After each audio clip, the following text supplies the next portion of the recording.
महाराष्ट्र मोठा, संत मोठे, वारकरी संप्रदाय मोठा, वारकरी संप्रदायाचा समाज सुद्धा मोठा आहे.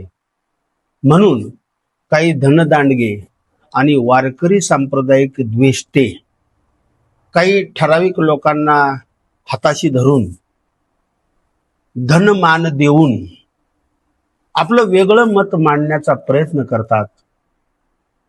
पण माझी संपूर्ण महाराष्ट्राला विनंती आहे, अशा लोकांपासून आपण थोडंसं सावध राहिलं पाहिजे आणि वारकरी संप्रदायाचा वारसा परंपरा याचं पायीक होऊन आपण वारकरी संप्रदायाच्या सिद्धांताचं जतन केलं पाहिजे.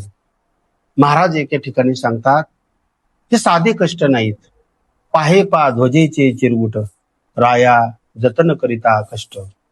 रामकृष्ण हरी.